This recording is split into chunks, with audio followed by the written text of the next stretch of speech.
Hey, Jackie, how you doing?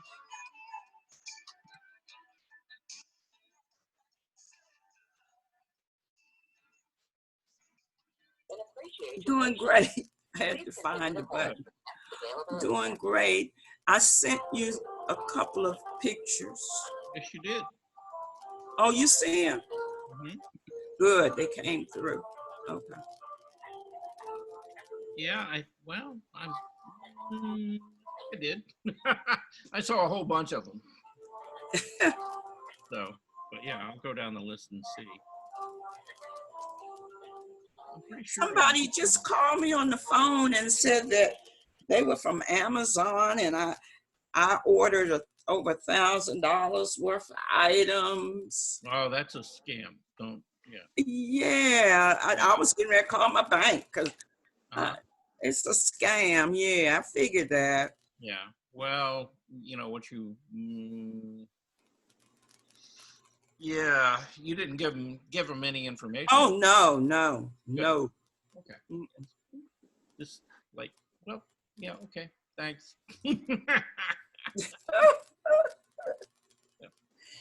These people are going crazy. Oh yeah, yeah. No, they're trying to get anything they can, any way they can. Wow. So, you gotta be very careful with that now, because yeah, I mean, some of them are pretty convincing. Well, I wouldn't talk to them, of course, but it's still, you just wonder why they call me. I couldn't help but wonder why me. Why call me. Mm-hmm. Yep. Well, my bank is contacting me all the time, and it's like, because it's like they watch everything, Mm-hmm. that's going through the account. And when I earlier this year, when I was over, at my house, and I was buying, like materials and stuff like that to work on the house, they called me a couple of times, you know, and literally stopped, my ATM card so that I couldn't use it, until I called them to let them know, yes, that's actually me. I'm over here and I'm doing it's, but yeah, a lot of banks, a lot of financial institutions now are, they're trying to be diligent, about taking precautions, and, particularly when they see things show up on people's accounts that they don't necessarily recognize, you know. So that's not that uncommon, but yeah, getting emails like your PayPal account has been frozen, or your Apple account, or uh, or you ordered X number of dollars of stuff here or there. Yeah, I think we all get a lot of those now these days. So, let's see. I thought I fixed this thing. I guess I Apparently not. Apparently not. Yeah, because yeah, I went back in and I changed the setting on it. I don't know what else to do with it. But yeah, this one is making me let you in, as you come online. It's kind of like, what? Oh, well. Anyway, everybody have a good lunch. Yep. Okay. Okay. Yeah. Anybody have anything that was really good? Nope. No? I had some shrimp fried rice. There you go. Sounds That pretty sounds good. Yeah. See? I had oatmeal. You had oatmeal. Yeah. Okay. Yeah. Okay. We have somebody who's obviously not a fan of oatmeal. Okay. Yeah. I like oatmeal. It's okay. It wouldn't be my go-to, necessarily, but yeah, I made a really, really big container of tuna fish the other day. So we've got tuna fish for about 3 days. All right. And that's okay. I like tuna fish. Yes, definitely. Yeah, tuna fish is like one of those things you can do almost anything with it. You know, it's like I got some tuna fish and some vegetables, and then I took some of these what are these Tostitos? The dip, yeah, the dip ones. You know, like the little cups, right? Yes. Yeah, but these were like the multigrain. That's the first time I ever tried the multigrain. Which are actually pretty good, you know. But you know, rather than slapping on a piece of bread, I figured I'd go that route.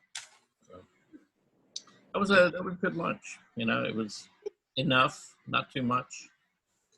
So, you know, I can stay awake through this class and not want to take a nap, right?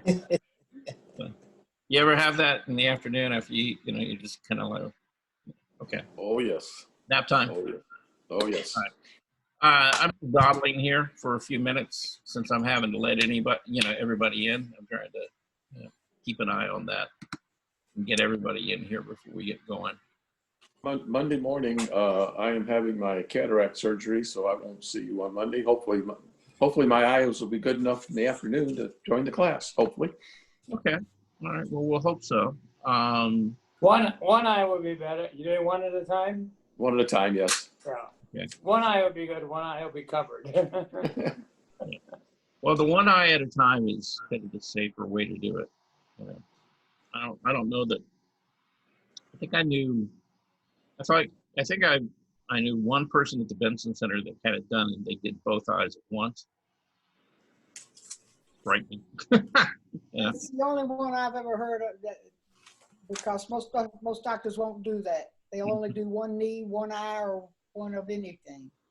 Now I know a couple of people had knee replacements that they did both.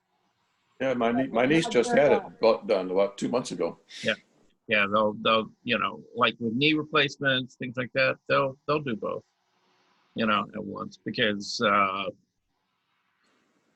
at this point the recovery period on a knee replacement is really not all that long, about a week or so. But it's like the very day they do it, they have you up and moving around. So, Right. they're not going to cut any slack for you. Charles, Yes. I couldn't get on this morning and wouldn't accept my password. This morning? Oh, okay. What was wrong? Yeah, I know this afternoon, we're having some issues. I'm having to let everybody in. And so I'm kind of, like I said, I'm kind of hanging around here just for a minute, try to let everybody in. But it's about 5 after, so it's about time to get going. We got 12 of us. That's not too bad. And hopefully I'll get some notifications when people come in. Anyhow, I wanted to share some work with you guys with sending. And Richard, thank you for my report card. Okay. Richard sent me the nicest report card. He really did. In fact, I'll probably start off with that. He was telling me what it is that, basically he's gotten, out of these classes over, I guess, really, what is it now? About the last 2 years, Richard? Since 18, yeah. Yeah. And, about the importance of values and gesture drawings and things like that. That was really nice to hear. That he was kind of seeing the value in some of that stuff now. And he was also saying that, when I first presented those ideas to him, they didn't seem to make like a lot of sense or really, it's like, why would you want to do that? Right. But I guess I've swayed you a little bit, right, Richard? A little bit. A little bit. Okay. That's good. Hey, a little at a time. That's all we can do. All right. One day at a time, sweet Jesus, we say. Yep. Just little at a time. Hey, Naomi, how you doing? I just sent you some stuff, Yeah, okay. old stuff. Well, you sent me, yeah, you sent me some stuff earlier. Yeah. When you say just, yeah, you sent it earlier in the lunch hour. I got it. Well, I sent you something about 10 minutes ago. I think I got yours. And Okay. I think I It got, was so quick, I don't remember doing it. okay. Oh, you had asked last week or the other day for some old paintings, old artwork, remember? No, No.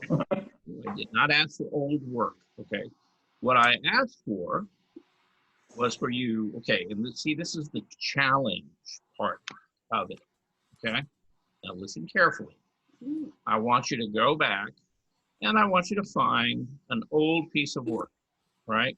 Something within the last 5 years. Now, I know some of you haven't been making art for 5 years, so however long that is, you know, but something that you really liked, you know, something that you thought you did really well on at the time. And then what I want you to do is, and you could either do this by actually redoing, don't change that piece of art, but you could do another version of it now and incorporate things that you would improve. Oh, okay, okay. Okay. And or if you don't want to take the time, you know, because it's going to take you a long time to do another painting or something like that, then just, you know, maybe do a brief like description of this is what I see, this is what I would change at this point, you know, to make this better. You can do it either way. Okay. Okay, It doesn't have to be like you have to, no, I'll do it. you know. It's, But it's no, I don't. watercolor, so I can Yeah, I change don't it. want you to. I don't want you to send me a bunch of old work. You know, Yeah, I know what I'm gonna do. I want you to send me one piece Okay, I'm gonna do it. and how you would change it now. Okay. Yeah, okay, And Naomi, yeah, only one. okay. Okay, Well, I sent you a couple. not 20. All right. So anyway, let's get started. We're gonna, you know, Richard had sent me that email, and I thought that was nice to see and hear. So let's start looking at some of the work that you guys sent in. I don't see Bernice here yet. Yeah. Bernice? I'm here. Oh yeah, there you are. Okay. Okay. Yeah, I can only see about 4 or 5 of you, you know, and I got to scroll up and down the list to find you here, you know. But all right, so this is a drawing that Bernice sent in. I think it was this week. No, it was last Friday, I think. Last Friday? Okay. All right. Because we saw that. Well, we saw it yesterday. Well, not yesterday, but the day before or something like that. Or something like that, whatever. Yeah. But yeah, she sent this in and she was doing a drawing of an iris. Right. And so, you know, she's looking for the shapes, things like that. And here, I'm gonna have to stop this because I'm gonna have to let somebody in. Okay. There we go. Okay, they're in. But she was working, you know, with trying to get the shapes of the flower and break it up into the different parts. And that was good. You know, I mean, she did fairly well, you know, with beginning to see those shapes and things. And, Yeah, my drawing is too heavy. well, yeah, it could be a little more delicate, but that's okay. Oh, Okay. Okay. I have about 16. Okay. See, people coming in 10 minutes late, you know. There we go.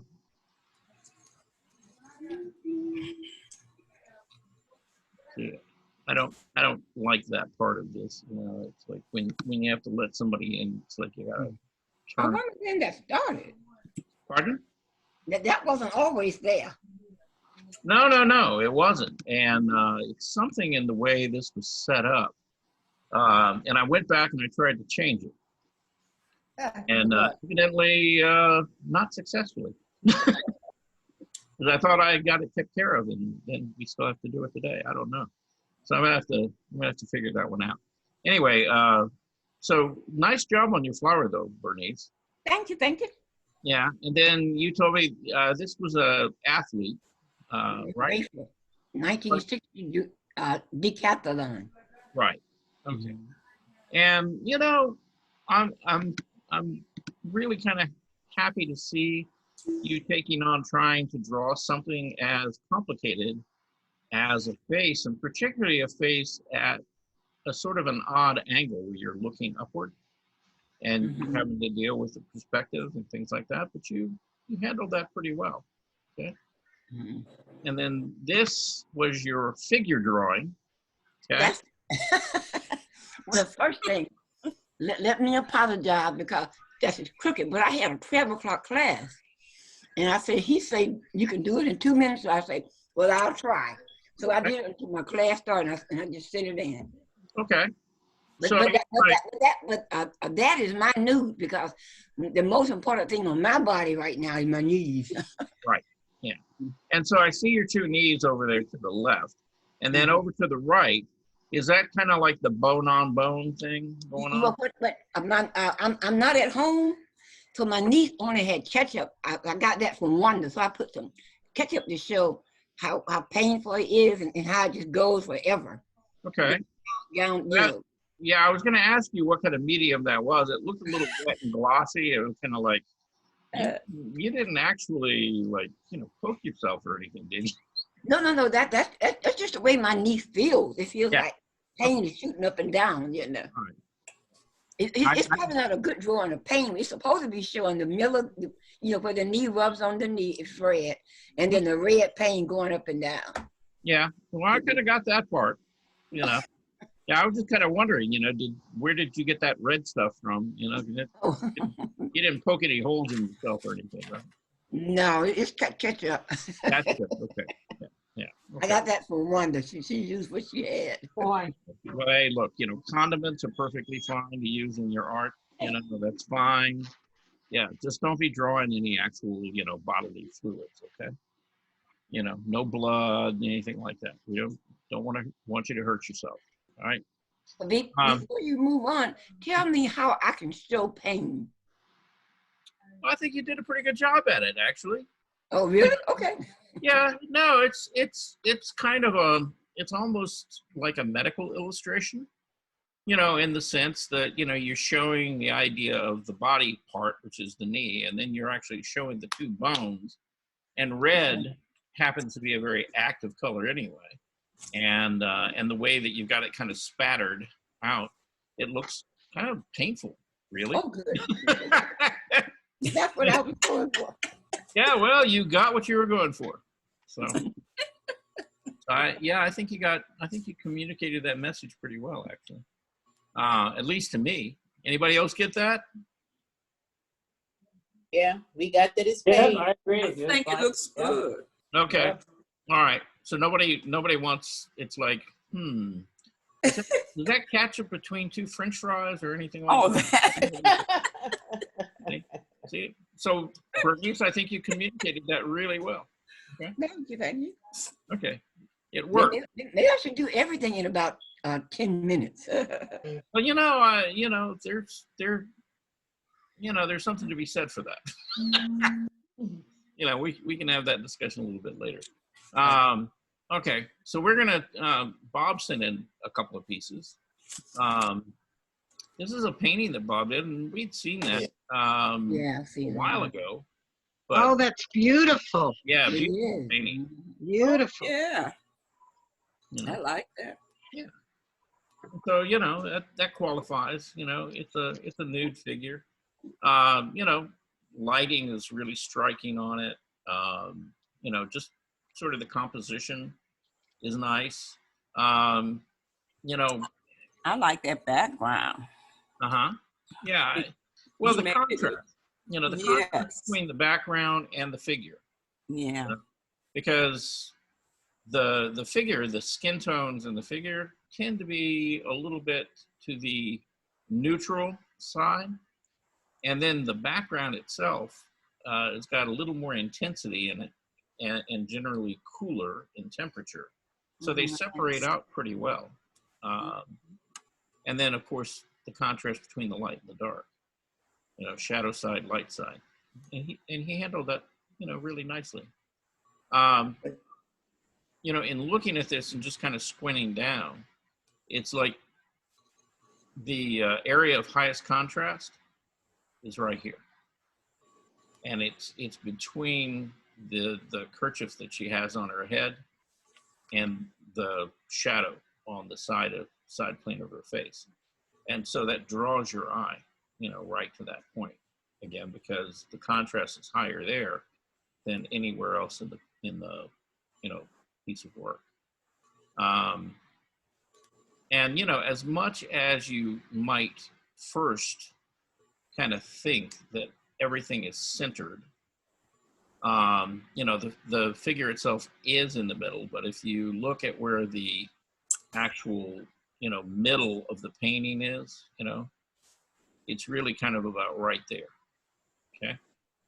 And so the head and the focal point is sitting up above that center point in the canvas. So, he's, even though left to right, he's centered, he's raised, the focal point up above that. Okay.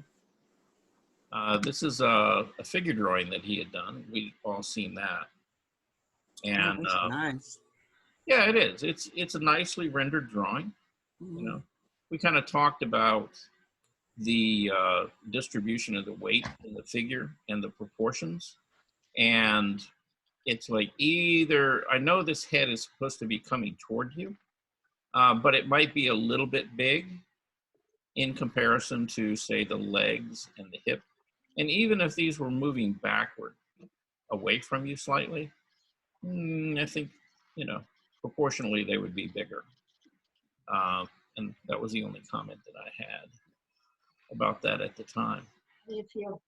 That and, you probably could have pushed some of the values in here, maybe a little bit darker, like in the hair, right in here, under the chin. And that would have kind of pushed those things back and really brought the arms out. And again, giving you more contrast. And, pretty much so he's got his strongest darks right in this area, which is, seems to be the focal point, in the piece. So most of that's working really pretty well. Now I'm going to show you some of the things I've done. Like I did that this week. That's just a figure drawing. Again, just trying to get some light and shadow, indicate some form. Nice. Working with the composition, trying to get, kind of a mood, kind of quiet. Would you call that a gesture drawing? No, it's a little beyond a gesture. Okay. A gesture. That graphite? No, it's a Prismacolor pencil. Oh, okay. Yeah. What's the name of it? The name of what? You Of mean? your drawing. Oh, you mean did I give it? I didn't give it a title. Oh. Yeah, it's just a figure drawing. I do lots of figure drawings. Yeah, this is another one. It's a Prismacolor pencil, and I draw in Prismacolor pencil most of the time, and particularly if I'm working in a sketchbook. Again, because working in graphite, eventually your drawing on the left side of the page ends up on the right side. And so working with Prismacolor pencil, it doesn't transfer. And I usually work on in a sketchbook that's got a toned paper, like a gray background. And that way I can use both the white Prismacolor and like a sepia tone, which is kind of this dark, kind of neutral red or brown. And, I kind of like, the contrast between those two on like a gray paper or a tan paper or something like that. Now this is a drawing that I did at Piedmont Hospital maybe a month and a half ago. You know, I'd gone in and, you know, I was getting some tests run. And so I was sitting in the waiting room. And this is a lady who was suffering with COVID. And she didn't look like she was in good shape. She was not a happy camper. But, you know, they parked her in a wheelchair there for a good 45 minutes. And she was just kind of dozing off, you know, hanging on. And felt really bad for her. But, you know, we were all sitting around in a waiting room. Like, what are you I going thought to they do? had separate waiting rooms for COVID patients now. Yeah, I was in I guess they were going to do a scan. You know, she was basically getting the same kind of scan I was getting. So yeah, we ended up in the same waiting room. But, you know, she didn't, she was probably, if I had to make my guess, she was probably in her 60s, you know, 50s or 60s. But wrapped up, you know, just, yeah, didn't seem like she was in great shape. And then this is a study that I did from a life drawing class. And, you know, the model was in a long pose. And so I did just a head study. Let's see. There's a figure study that I did as well. Let's see. Oh, there's that. Remember that from last week? Yeah, Yeah. Yeah, okay, so that's the final. yeah, that's carried a lot further than the others. Right. Yeah. This is done now. Okay. And, but, you know, I kind of walked you through the process, you know, kind of step by step. And if any of you missed that, if you want to go on Facebook and look up my name, you can go to my page and you can actually view that whole step by step. And I've put in sort of what I was doing at each phase. So you can follow up with that. This is a study that I did. This is at the house, you know, in Alabama. And there's a section of the original trim and framing in the house. And so I did a drawing of that because I want, you know, most of that is gone, you know, and so that's what I want to bring it back to, is to that paneling throughout the house. So I was just doing a study in the moldings. This was a quick sketch that I did of Maria. And then I ended up doing the watercolor, you know, that I used as a demo. Let's see. Okay. I'll go back to that one a little bit later if we have time. Again, you know, just another quick sketch, you know, figure study. Now this is Bernice. This is more like a gesture drawing. Oh, okay. Now it could be simpler, right?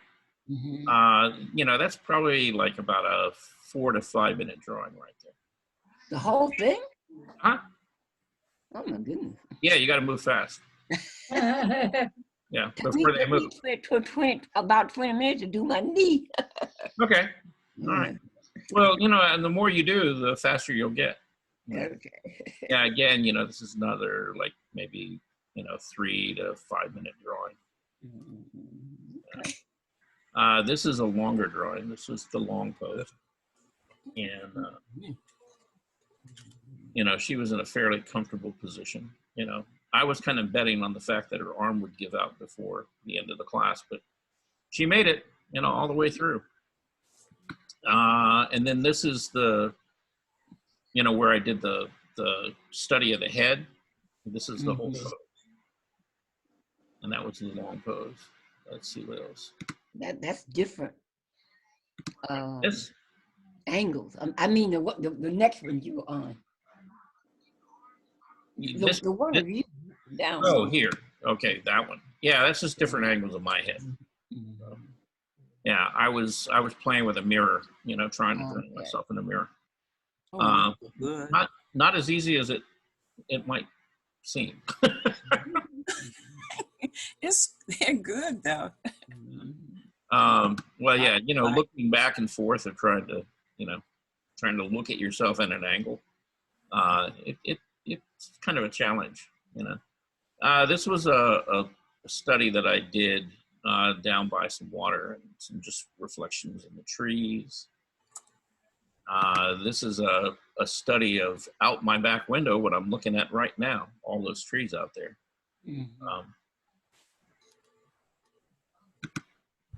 Yeah.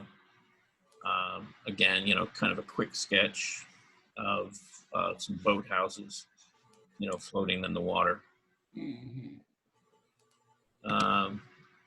of like this sketch. This was a tree study that I did over at the West Point Lakes, not far from my house.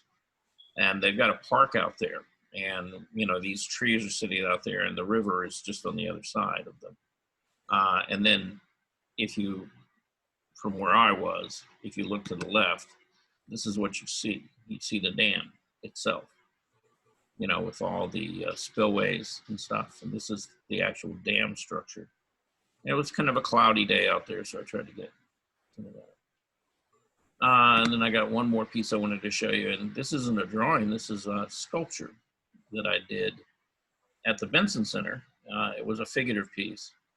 And so, real stylized figure, but again, just a female figure, with a kind of a set of wings. And I actually used that on a set of wind chimes that I have.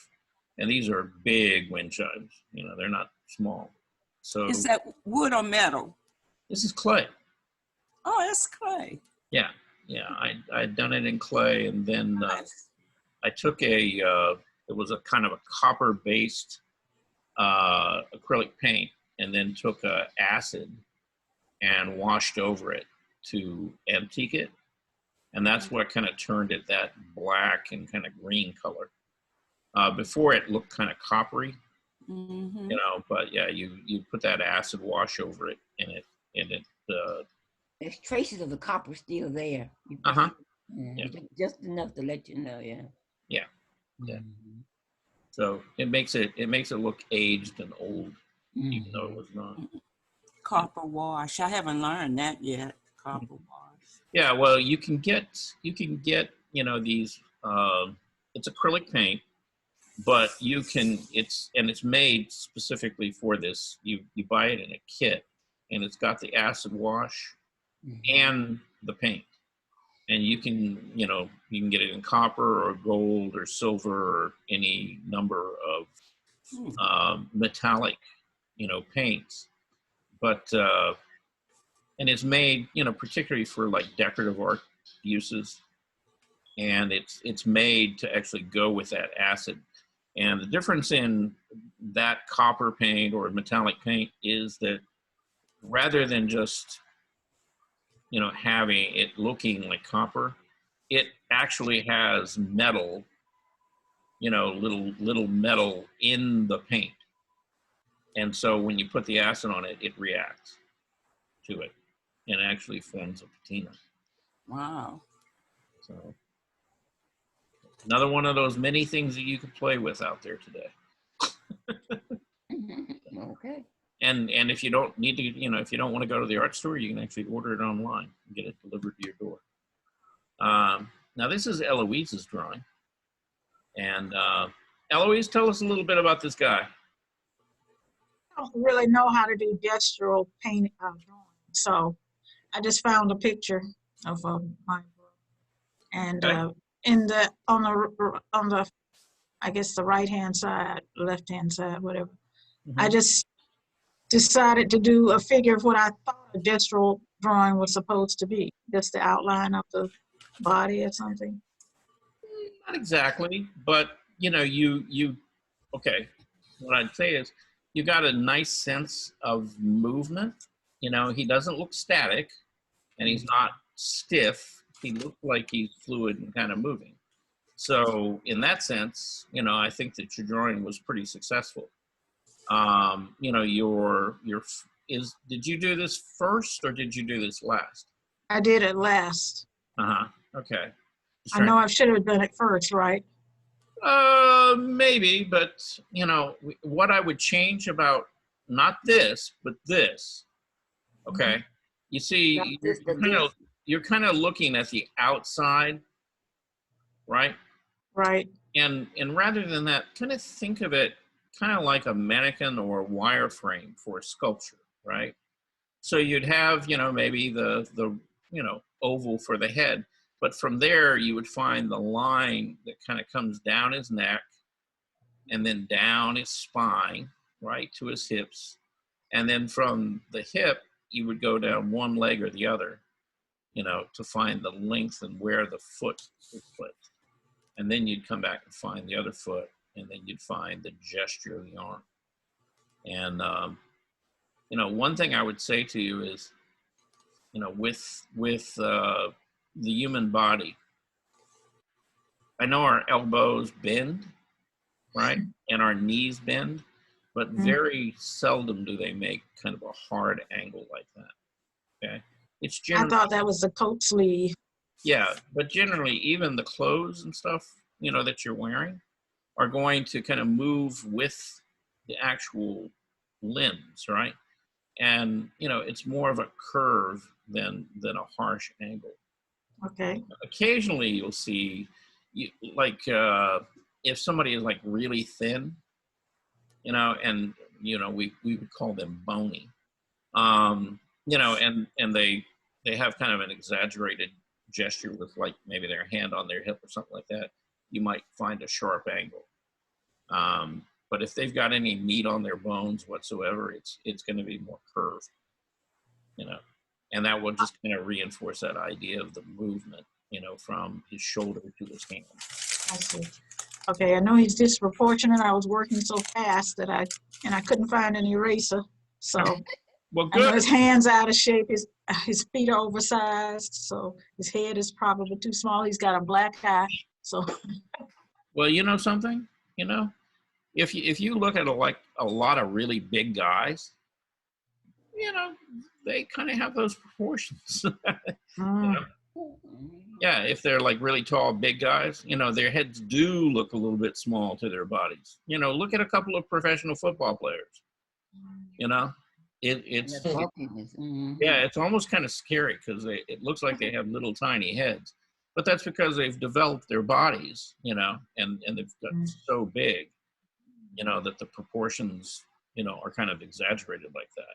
And you know, as far as the size of his hands, you know, they're about the size of his head, which is about right. Oh, okay. Yeah, your one's bigger hands. than the other. Yeah, most people like hands and feet, they usually make them way too small. But if you think about it, your hand, in fact, can you guys see me? Mm-hmm. Yes. Okay, so your hand actually starts like right here, okay? Right here where that line is, you know, in your wrist. Okay, so if you measure from there to the end of this finger, and then measure from your chin to your forehead, they're gonna be about the same. Oh, okay. See, they're about the same size. And the biggest mistake that a lot of people first starting to draw figures will make is they'll make the hands and the feet too small. Okay? So just keep in mind, you know, that those hands are really much bigger than you think they are. So really, in looking at this, Eloise, I don't really have a problem with the size of the hands. You know, you know, that's you know, that's probably close to, you know, fairly real. Okay. So, you know, I don't know how many of you live with other people. I do. Everybody? No. No. No. No, Okay. no. All right. Well, I'll tell you what. Next time you get a chance to be around another human being, just, you know, just kind of look at the size of their head, look at the size of their hand, and just kind of let that kind of sink in. You know, the scale and the proportion. Okay. Because I think you'll find that they're much bigger than you thought they were. Mm. Okay.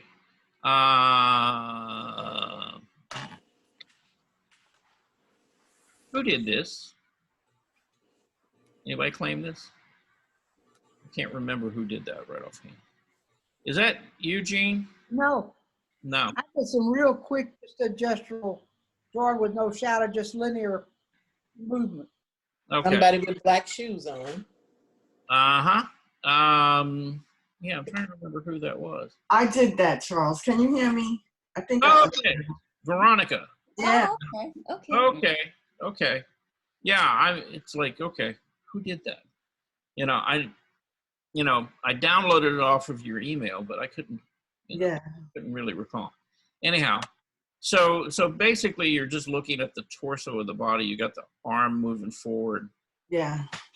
And you got the leg, and proportionally, we could talk about, like maybe pushing the leg up to be larger. Okay. Yeah. Things like that, but we're not going to get into all the nitty gritty details. She's here. Who's calling? So this is Encanté, right? Yes. Right, and it was from one of the life drawing classes at Vincent, right? You supported in the future. Thank you for calling. Okay. Bye. Yeah. You don't remember who the model was, do you? She was Asian. Oh, Naomi. Okay. I think so. Yes. Or it was either Naomi or Argentine, one of the two. Right. Those are the two Asian models that we had. Yeah, and just looking at the proportion, I would say probably closer to Naomi than Argentine. Argentine was real thin. Oh yeah. No. Yeah, she was a tiny little thing. Naomi was a little more normal weight and proportion. So, but okay. It's pretty good, gesture. Well, how long was this? I think you gave us maybe 10 minutes, maybe. Yeah. And that was one of our long drawing sessions, because usually we got a minute to 4 minutes. No, you got 2 minutes. Okay. Yeah.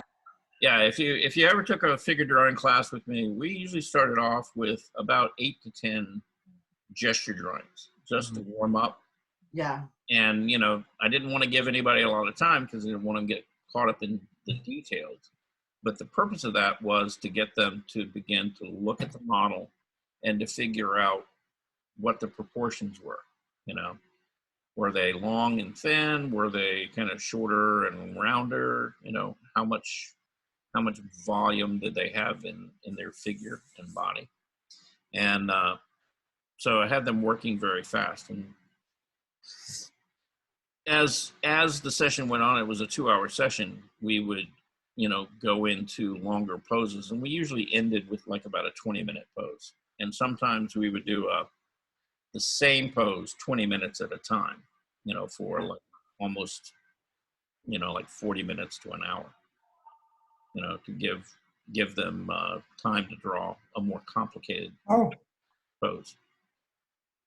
Well, what I will say, in our previous life, when we could go to a restaurant, what would help was I would catch a small notebook, a small drawing book, and start and draw people in the restaurant. But we can't do that right now.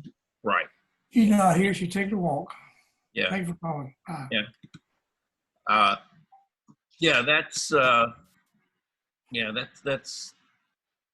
those were the good old days. Yeah.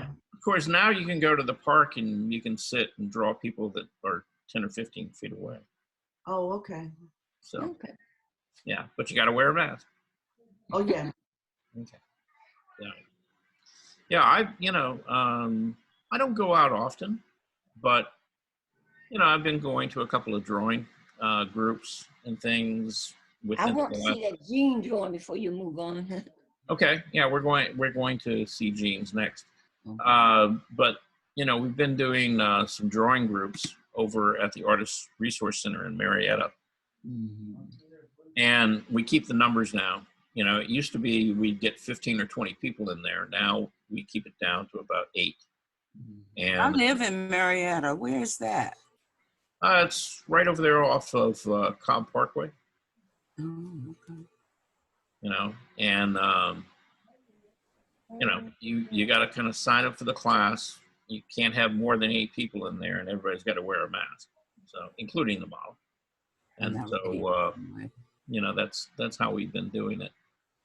And so I've been, you know, going back and doing some figure drawing again, which I really missed, you know, because I used to, you know, go to a figure drawing group, you know, usually about at least twice a week, sometimes 3 or 4 times a week, and draw. But anyway, this is Jean's drawing. So Jean, Yes. what's going on here? Well, it's just a gestural drawing, Okay. woman standing up on one leg, and it just, I work like with a tube to get the movement. Uh-huh. And then but it didn't take me, in other words, I did it in less than 5 minutes because I didn't have time. We quit about 12 o'clock. And time I did what I needed to do, it was getting close to your not 2 minutes still. So Right. I quickly just did a shape, that's all. Okay, well, I appreciate you not waiting till, you know, 1:57 or whatever to send that. But okay, so you just did these. I just did them, yeah. It didn't even take me 2 minutes, I don't think. Okay, good. And But I did no you light were on shadow, no nothing. It's just kind of tube-like, and then I boxed in where the hip would be or in the leg. Yeah. Type of thing. And you did these from like a photo online or something like that? Right. Okay, good. Yeah, there's a lot of resources out there if you want to practice your figure drawing. And, you know, they don't have to be nude. You know, they could be clothed or whatever, you know, just images of people. But, you know, particularly try to look for, you know, people who are moving. Here, we've got somebody waiting. We have Wanda out there. Hi, Wanda.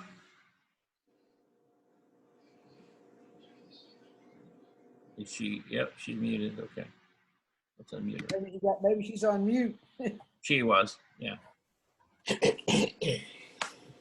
Hi, Wanda. Wow, I just got on. Yes, I know. I just let you in. We're still having that issue. Were you out okay. for very long? Yeah. Oh, you were. I'm sorry. Yeah. Okay. That's my fault.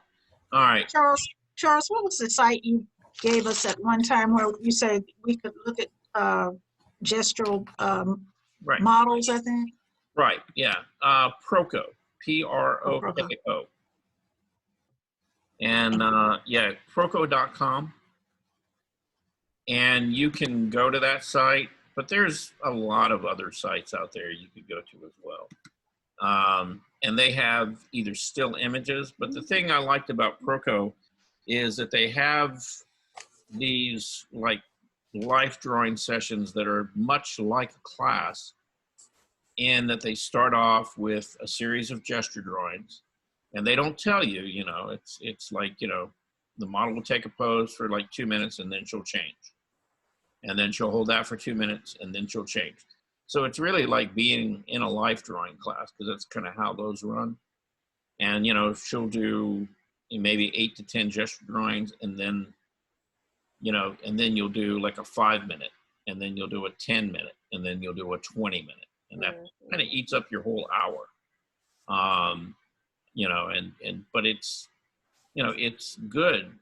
You know, it's good practice, you know, to do things like that, rather than just draw from a still image, right? That's just going to sit still for you, you know, for hours, because that's what happens with people, is that they just keep working on the same thing until they feel like they have it right. And before you know it, you know, half a day has gone by, and you're on to the next drawing. Well, with these, you don't have that luxury, because you only have that, you know, 2 minutes, you know, and then, you know, the way they time them, it steps you through just like a class would be. And so it makes you look and respond pretty quickly. Okay? Is there instruction? Yeah, you can watch, they've got all kind of like demo videos and things like that.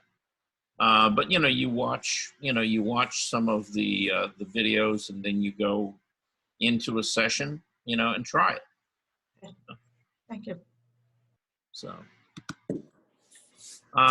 this is John, and this is a piece that he had done earlier this year, that he had shared with us. And this was actually from a challenge that we did. Was that back in March or April? It was a while back. I don't remember when, but yes, both I sent in from the challenge, right? Right. Yeah. Yeah. And at that point, I was trying to get people to, begin to try to draw the figure. That's the one that had the picture with the waterfall. That challenge that lady did her wonderful piece on. Okay. Yeah. There's. I mean, you can take figures and do so many different things with them. I mean, this is a representational, and I'll blow this up a little bit. This is a representational treatment of a figure. And, it looks like a human body, you understand, it's a male figure. It's very, discreet. Nothing, out there, to challenge you really. And then, this is another piece that he did, and this is a female figure. And he repeated the figure and then abstracted it. And I like that. I do too. yeah, and he actually got the inspiration for this off of some of the things that Naomi was doing, at the time. And because she was, working with trying to work with all these crazy colors and the skin tones and stuff. And so, John took it, in a slightly different direction and abstracted it. And, it just makes a beautiful composition.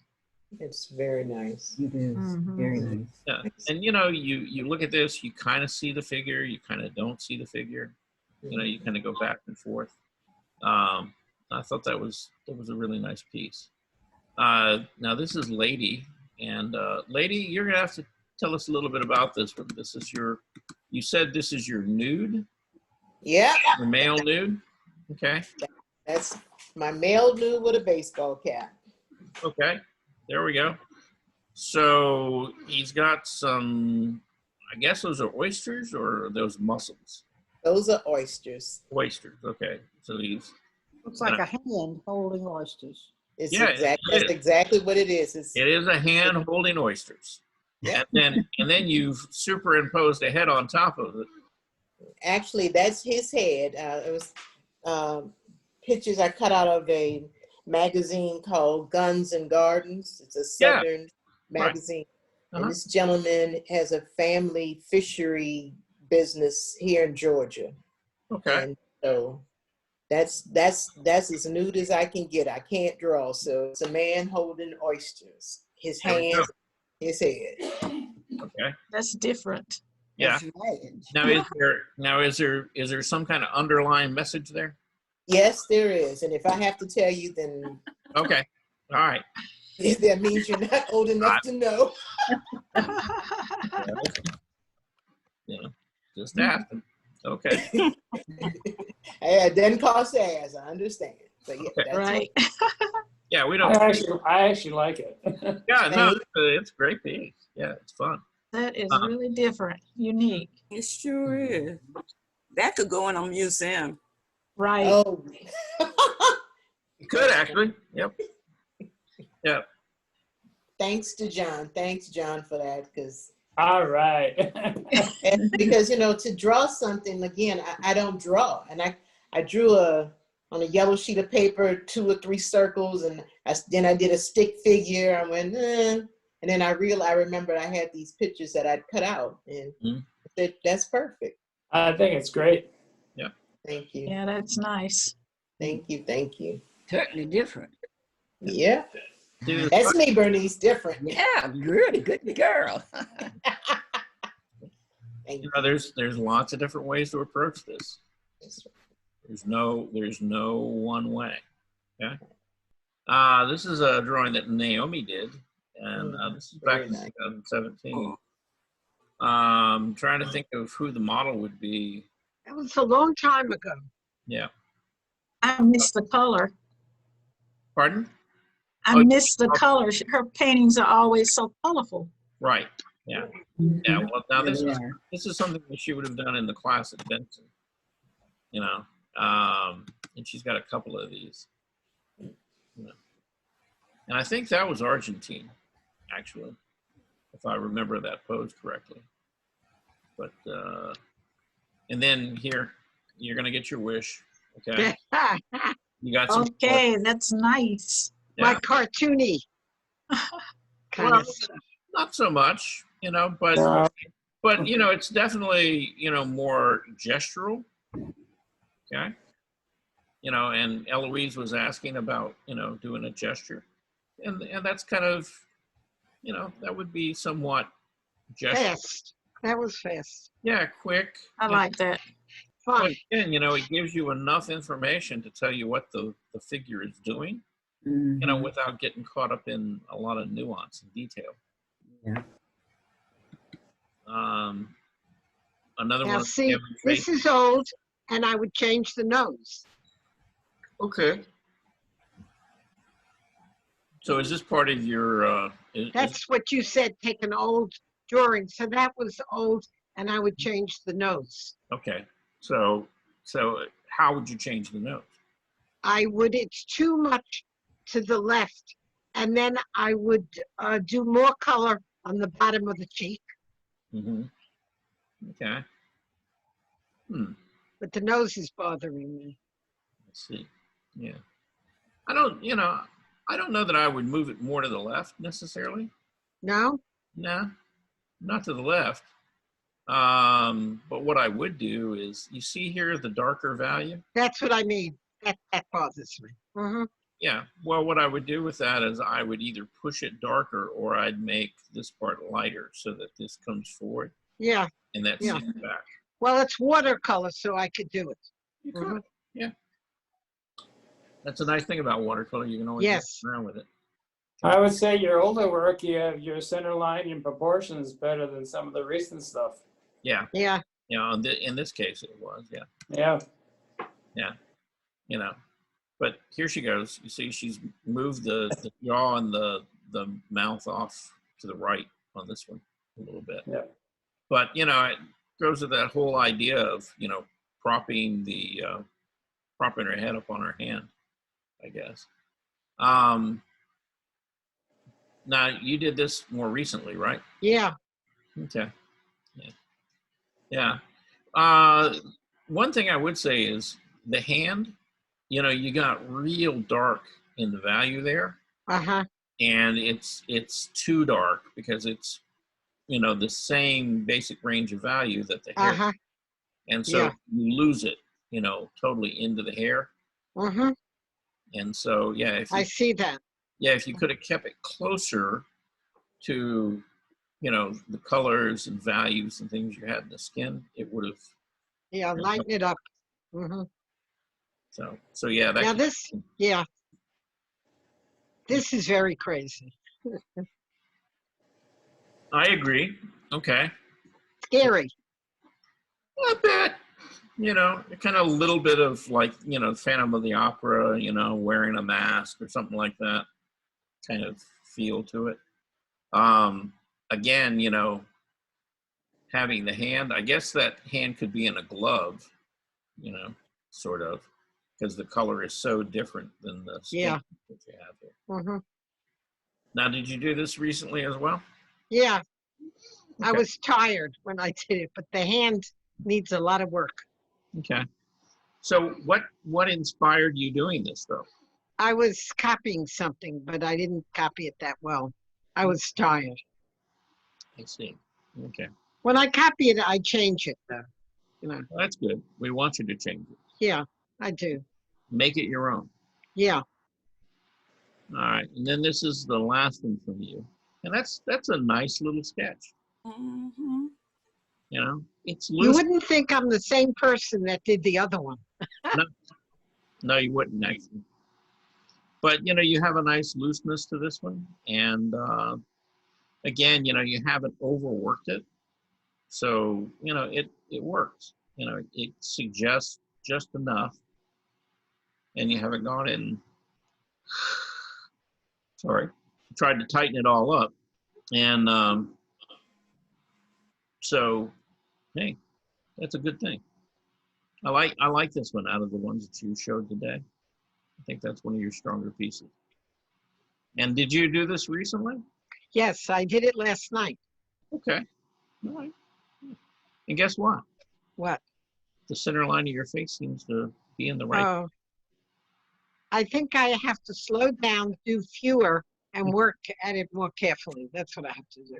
Yeah, that would probably be a good idea, Neil. And Naomi, the expressions on their faces have changed because the other ones that you did in the past seemed like most of your women were sad. Yeah. And so I just want to say something. You know, last night was the first night of Hanukkah, and someone sent me a painting of a menorah from India. And listen to this. The center candle is a woman, and the menorah that holds up all the candles are the woman's arms. It's fabulous. I'm going to try to copy it, but it's an Jewish Indian from India. Okay. Well, you know, they actually have a fairly large Jewish, or they did have a fairly large. Yeah. Yeah. So was that the reason for the change of the expressions on the faces that you just recently painted because of the No. But surprisingly, my husband wanted me to light the candle. Normally he doesn't care, but he said, bring up I collect menorahs. He said, bring it up. I was shocked. The scientist in him isn't into that kind of stuff. But you could do a lot of interesting artwork with the menorahs. Yeah, you could. I have one that I bought a couple years ago. It has 8 dreidels, and each side of the dreidel is painted a different painting. Mm-hmm. Yep. Yeah, there's a lot of iconographic art, you know, that's religiously themed, you know, from, you know, Judaism, you know, Islam, Buddha, you know, Buddhist religions, Hindu religions. Yeah, there's a long history of, you know, stuff like that. But well, I'm glad you got a menorah, but you still didn't answer the question. And you know what changed the expression on the woman's face? Oh, I don't know. I don't think that much. You know, I don't think too much when I do these. You know, I'm tired. I have to be more pensive about it. But anyhow, I've got a lot more to do. I just enjoy doing it. I don't take it too seriously. Okay. All right. Naomi, I think you have such a large collection of art you could put on a one-woman show. Well, I want to do quality and not quantity. And my personality is just, I rush through it very bad. Maybe when I get older. You always say that you move too fast. You always say that you move too fast and you got to slow down. And it looks like you're speeding up instead of slowing down. Yeah, I know. You can really crank that work out. Yeah, but that's not good. That's not good. Well, okay. That's a long discussion, but briefly what I'll say about that. Yes. There are artists who have spent literally most of their art career working on just a few pieces, and that's all that's left over of their work. And they're usually not artists that you hear about. Okay. And then you have artists that are very prolific, people like Sargent and things like that. You do hear about them. And the reason being that they produce so much work that, you know, even let's say that you ended up doing 1,000 paintings during your life. I'd have 4 that are good. Okay. Well, and look, you know, if you got 4 or 5 masterpieces out of 1,000 paintings, you'd be doing really well. the fact is you got a masterpiece, and you got a much better chance of getting a masterpiece out of 1,000 pieces of work than you do only 10. I know, but the artists I admire in my classes, Mhm. they're very careful and precise, and they go over and over it. Whereas I go, oh, I'm tired of this, and I go on. It's not Okay. good. Not a good quality. Well, I think, Naomi, it's a matter of finding a comfortable balance. Okay. It's finding, it's getting yourself to stick with something long enough to get it to where you want it to go. Well, And- if I sit near Avatar, it didn't work, right? Well, that's because the two of you talked all the time. No, she's very precise. She goes Yeah. over and over it, and I can't stand doing that. Yeah. All right. Anyway, this is a piece that Olga sent in. Is Olga even here? Oh, Yes. I like that. Yes. I like that. Yes. I'm here. Yeah. Oh, that's fabulous. Yeah. Thank you. Now you sent in a couple of other pieces, but I had them in the mix for Monday. Okay. Okay. But yeah, you sent this in over lunch, and I downloaded it for you. And whoop, we got another person out there waiting. What is this? Hang on one second. Elon made it finally. Okay, come on, Elon, come on in. It says that he's joining. Seems to be taking forever. All right. Anyway, Is that New York City? That painting of Olga's? I don't know. Let's ask her. What was the question? Is that New York City? It could be, yes. Oh, I Probably love it. Mm-hmm. because, I'm from New York, so New York is always in the back of my head. I see the building. Is that buildings in the back? Buildings in the what? In the background, are they buildings? They're all buildings, yes. Wonderful. Yeah. So, Olga, tell us a little bit about your piece. What inspired you to do this? Well, I saw the paintings of the people in an art magazine, and they're a little bit different than what I have been doing. Mhm. And so I thought of the people and where do I want to put the people. And I like doing buildings. I've done several kinds of pictures with buildings. Mm-hmm. And so I've been looking at a lot of different abstract work on the internet and stuff. And so I was saying, well, what happens if I just do buildings and put the people where I want them to be? Okay. So I started with the buildings, and I did that very lightly, and then I started putting my people in. It looks like 2 cars are in there too. Yes, you got 2 cars. Yep. Now the guy in yellow, what's that in his left hand? Yeah, you can't tell that. It's a newspaper. Oh, okay. Okay. It's actually a newspaper. That doesn't stand out very well, but. Is this recent, Olga? Yeah, the last few months. Oh, Yeah. wow, great. It almost reminds me, not so much the subject of the way it is, Chagall a little bit with the figures and the backgrounds. Yeah, I like paint. I don't like painting, quiet landscapes. It's very nice. It's very nice. Yes, Yes, it's very nice. I like some action going on or something. Well, I think that has more to do with the fact that you came from New York. Yes. So things are always happening there. It's not it's not one of these quiet pastoral places. So True. you're There's painting. a lot of it.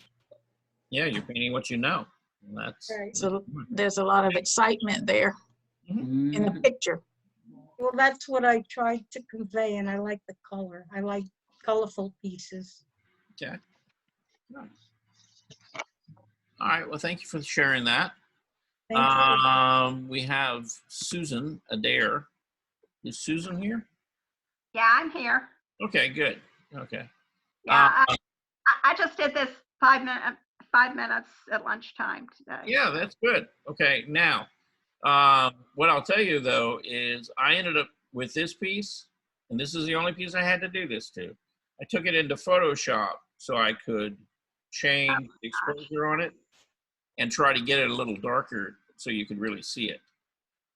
Trying to put a like a lamp, you know, on your drawing and then photographing it doesn't work very well.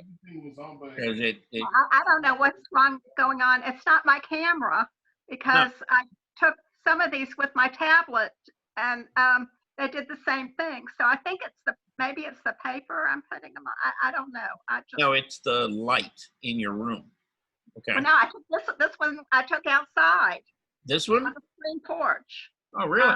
Huh. Yeah.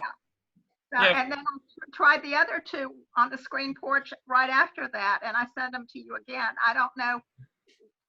Yeah, I got those, the bird and the, you know, the different things. Yeah. Yeah, and one of your earlier photos actually turned out better, so I kept them, you know, and you'll see those next. But this one I had to go back in and adjust because it was so faint. You know, I mean, I took it outside. I put it on my screen porch door, which is screen. right, but here's the thing, okay? Take it outside, put it on your screen porch. Don't put it on the screen so the light's coming through it, okay? Just have it outside, you know, put it on a wall or something like that so you don't have. I tried to tape it to the wall, and the tape wouldn't stick. So Well, properly I don't know. something, you know. But anyway, okay, we got it, and you know, for a 5-minute sketch, I remember sending that out as part of the challenge, you know, the figure challenge. I pulled it out to do that because I don't have any nudes lying around or anything. Right. Yeah. How many people keep nudes around their house? No. I try. You know, you try. Okay. Yeah, I have. Well, that whole nother story. I'll go down that. You know, but yeah, for a 5-minute drawing, you did a nice job on that. You know, and you've kind of simplified it. You know, and you've got, you know, nice dark light patterns and stuff here. You know, the proportions seem to be, you know, like the upper arm and stuff seem to be a little bit long in here. But, you know, it's just little stuff. But for a 5-minute drawing, you did really well with that. These are your objects, I think you called them. Right. I just kind of did that. It was probably a couple weeks ago. I was just sitting and I'll just try to draw this and see what happens. And this is with a pen, right? No, it's actually with pencils. Pencil, okay. All right, I had a nice dark pencil. And you kind of treated it like pen line, you know, with the cross hatching. Uh-huh. Technique. Yeah. I did a lot of cross hatching. Yes, you did. Okay. But, you know, it works, and you've got a nice light dark pattern here. I think the candle's a little crooked. The candle, I have trouble. What's a little crooked? The top of the candlestick. Oh, yeah. Yeah, isn't perfectly straight up and down. Yeah. Yeah, and it doesn't have to be. You know, it's fine. You know, the drawing has kind of a really nice feel to it, and it looks like, you know, something that was drawn from direct observation. The only thing I would say about your cross hatching, just to let you know, when you're cross hatching, they call it cross hatching, but if you really look at how people do that, they almost never go directly across the other line, you know, like at a 90-degree angle. It's always just a slight, you know, you're just changing the angle slightly. You know, each passage, you know, you're just angling it slightly differently. When you do this sort of, you know, 90-degree cross hatching like that, it flattens the shape out. Okay. Okay. And so let's say that you had laid this in this direction. Well, then rather than coming, you know, this direction, just change the angle and maybe kind of come like that, right? Okay. And then if you pass it again, you know, maybe, you know, back this way. So again, you know, you're just changing it a few degrees, okay? And not really, you know, like a 90-degree change. Charles, I have a question. Yeah. This is Susan. I guess I can't see it right. What is it? I see a candlestick, but what are the other things? I just Okay, like a book. some of them are shadows. A couple of them just Yeah, kind of. like there's a shadow here, shadow. a shadow there. She's got okay. Now I see. some Now I see. bottles. There's a shadow next to the Here book. with, Maybe I'm you guessing some brushes in it. Yeah. Okay, now I see it. Thank you. Okay. All right. But yeah, let's see. Is there something I could show you? Let's see. Okay. Yeah, okay. So you see how I laid down the tone here? Yeah. Yeah. There's nothing that's really going directly across, you know. I'll make, you know, kind of a passage, you know, to put some tone down. And then if I have to go and put another one down, then I'll come and I'll just change the angle slightly, you know, until I build it up to be as dark as I want. And that way it keeps moving around the shape or the form, and it doesn't break that up. Okay? Okay. Yeah. So just that makes. kind of keep that in mind. Okay. All right. We keeping you guys awake? Absolutely. Okay. I'm awake. Everybody And else. so, you know, this is a lovely little drawing. This is a, you know, a bird that you'd sent in, and Yeah. that's It's pencil and color a blue color pencil in there too. yeah, but it works really well. I mean, you know, using the two of them, you know, it's what we call a duotone. You know, two colors, and that sometimes works, you know, really, really well. So yeah, but you know, I'm actually kind of proud of that picture. I really liked it when I finished it. I actually did that last Friday morning before okay. the class. Yeah, Friday. and you should be happy with that. That's a really nice little drawing. Okay. Thank you. Thanks. Do you enjoy doing animals and things like that? Yeah, I do. When I was younger, I did birds a lot. I did a lot of birds, but that was a long, long time ago. But Okay. this is really my first or second bird since in the last couple of years. So yeah, I'm happy with it. Yeah.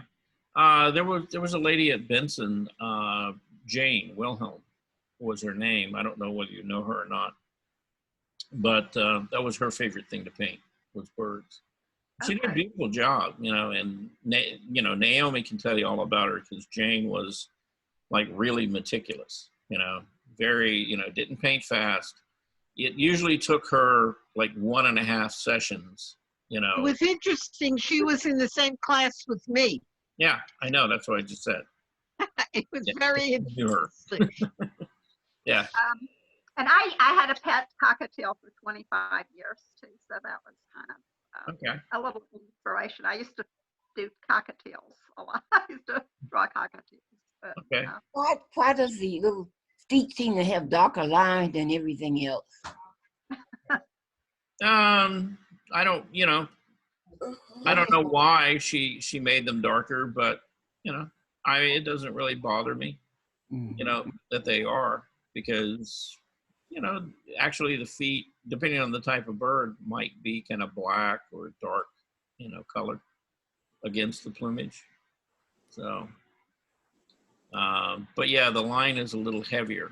You know, she went back over that one a couple of times.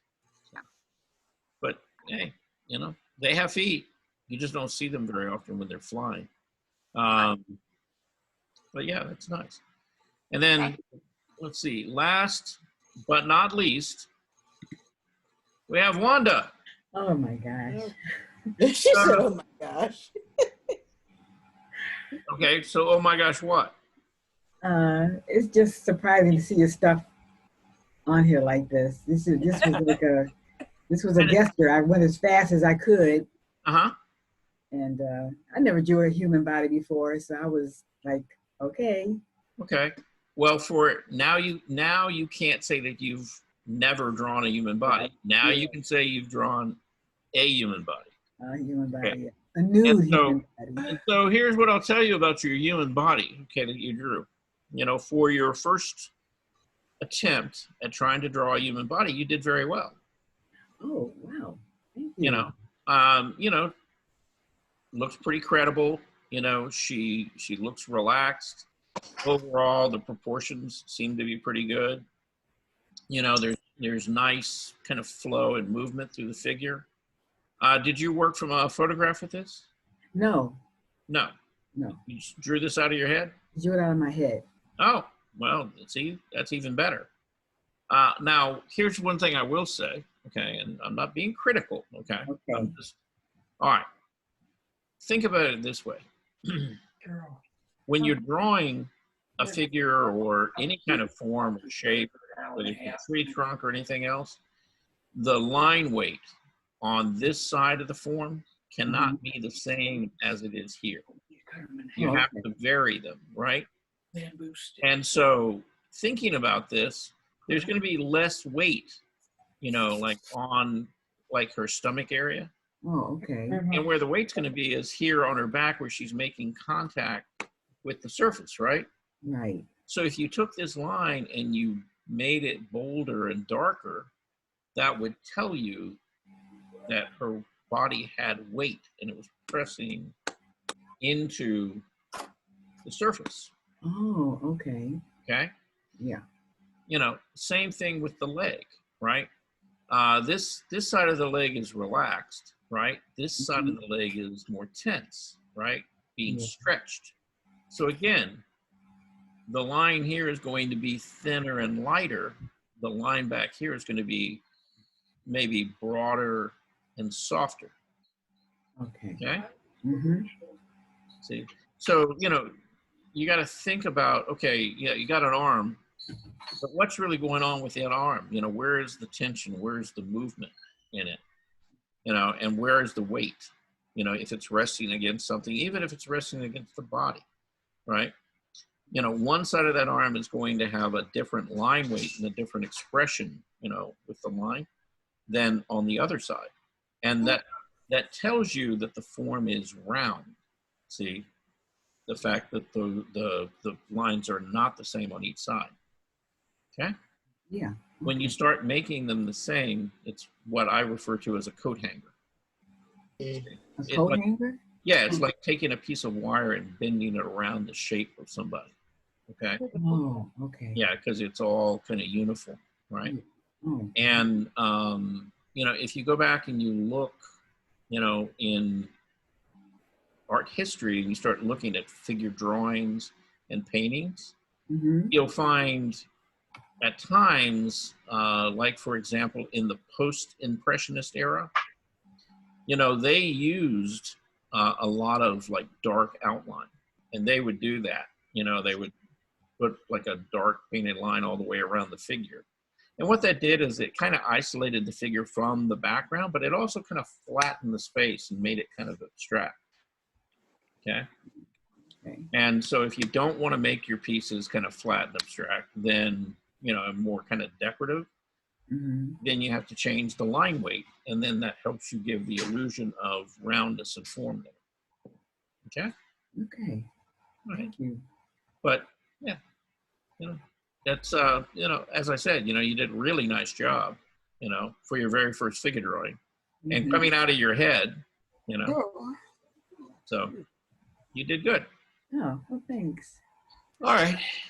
So anybody got anything they need to talk about? Anything before we go away? Once, Now, twice. you said you wanted us to take an old drawing and to sort Old of like drawing or old painting, old piece of artwork. something refresh to refresh it.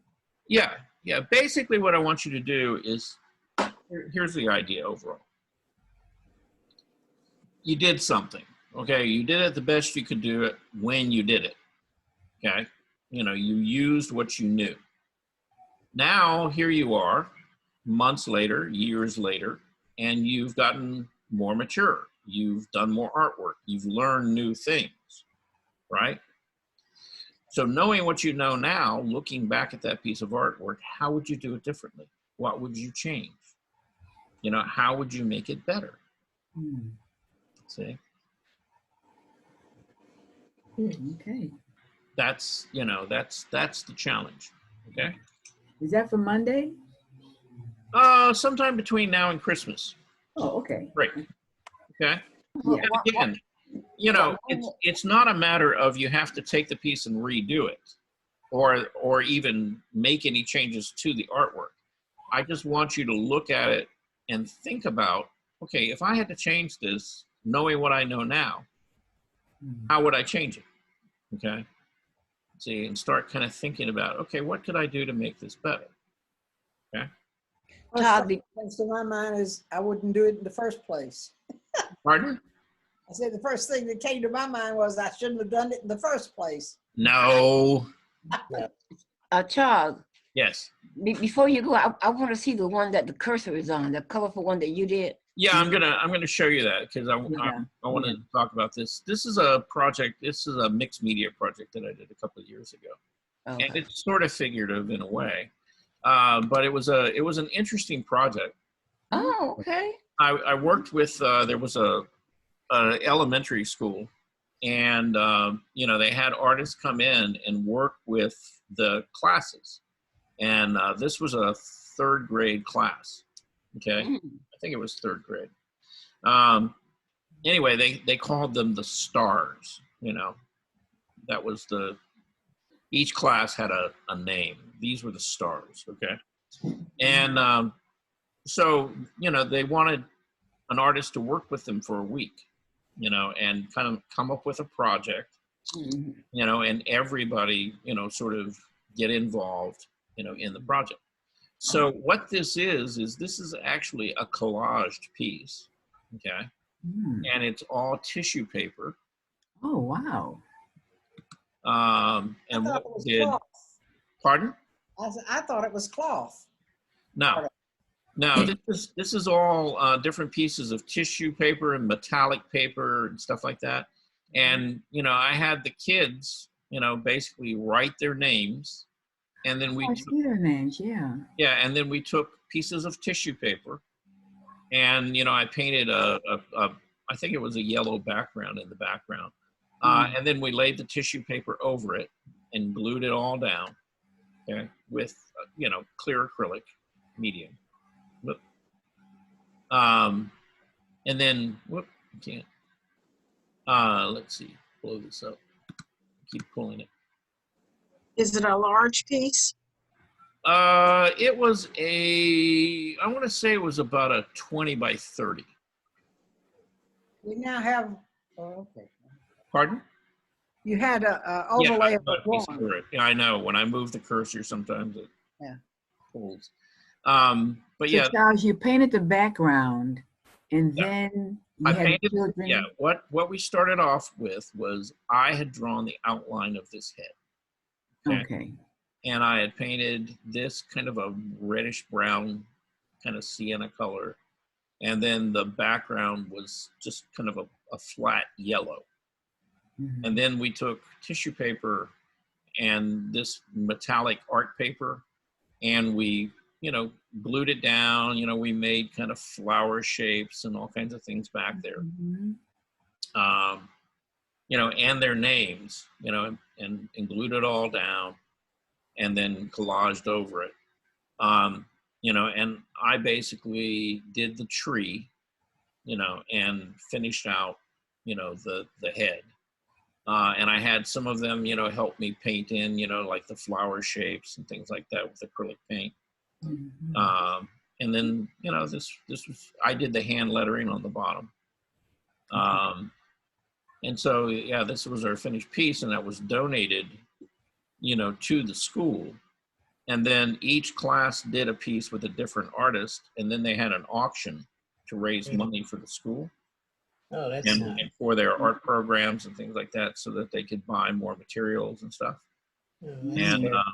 and it seemed like a lot of the artists, 'cause we went out and we bought, materials, to use in the class.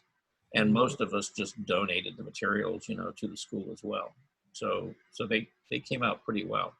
But there were probably about 20 different artists that worked with these classes.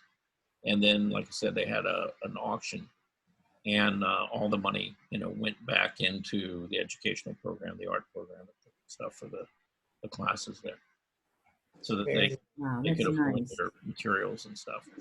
I So think I'm gonna steal that idea from you and do my grandkids, do their profile, you could. and let them color it in like that. Mhm. It's nice. Did you not tear the tissue paper when you painted it over it? Say what now? Did you paint over some of the tissue paper? Did it not tear the paper up when you put the acrylic over it? Well, the only acrylic I put over the tissue paper was that gel medium. Okay, Yeah, I didn't put paint on top of it, okay. and paper, just kind of the nature of the paper that we were using. It's like this was like copy paper right here, that they wrote their names on. Okay. But, when you laid the tissue paper over the copy paper, it's transparent or translucent. So it's kind of like stained glass. And, so you put the gel medium on it and you can see the name and stuff coming, up from underneath it. Okay. Very nice. But yeah, it was a fun project, and it was fun working with them, on it. What size is that poster? About a 20 by 30. Okay. Yeah. And it was on a gallery wrap canvas, which is the like 2-inch thick side. And so, we just painted the side black, and then, had the image on the front. And I have, they auctioned it off. I have no idea, what they got for it. It doesn't really matter, as long as the money ended up going to the school. So Are the numbers in the brain part just random, or do they Yeah. mean something? yeah, the letters and numbers, they're no particular sequence or anything. Right. It's just kind of represented, all this stuff that the kids were experiencing, kind of pouring into their head. And it's kind of like, it's like a tree, it just kind of, grows and, expands. The more you put in there, the bigger the tree gets. So, but, anyhow, I wanted to share that with you because I came across it. And, it's a little bit different than what I normally do. So, but that's the fun thing about working on different projects, is that it gives you an opportunity to kind of explore different ways of doing things. And it was a fun piece. Yeah, it looked like it was fun. Yeah. So anybody got anything else they want to talk about? Charles, I think your classes this week were exceptional. I really enjoyed everything, I think, and I look forward to next week. They're always pretty good, though, but I Yes, enjoyed they this. Okay. Always bring out the best of us. Always. All I can tell you is hopefully you're a little bit inspired, and whatever you do, maybe you'll put a couple of figures in there, not necessarily nude. Okay. Could be. Yeah, Doesn't you have- never know. You never know. But yes, the human element, and whether you treat it kind of, graphically or, abstractly or whatever, just the suggestion of a human presence, ends up making a lot of difference in a piece, because it's something then that I think a lot of people can relate to. As a painter or, artist that does landscape, one of my big struggles when I worked and I was selling work in a gallery you know, I always wanted to do the figure because I've always loved doing the figure ever since I was young. But the gallery never wanted any of my pieces with figures in them. You know, they wanted these landscapes that nobody was in. And it was like, you know, that was frustrating to me. And, you know, I did that for about 5 years. And finally, you know, it's like, okay, I'm kind of done with this. So, I mean, you know, I like painting barns and stuff like that, and the hills and stuff, and seascapes. But, you know, they always seem to be empty. Missing something. And missing something. And so, you know, I always wanted to put, you know, a human element in them so that people could relate to them, you know, being in that place, you know, or in that particular situation. So now, you know, now I'm getting ready to retire. And so I'll be doing a lot more landscape for people in them. Don't go. Don't go. Don't go. Her niece is funny. Now, what are we gonna do? What are we gonna do? Oh, well, hey. You're retiring. You're not leaving. Her niece is funny. He's leaving. Well, I'm not going to be working for the county. Yeah. After about June of next year. Yeah. But yeah, I'm not really going far. I'm probably going to Alabama by the end of the year next year, depending on how fast I can, you know, work on that house. But Roll Tide. huh? I said roll tide. Yeah. Yeah.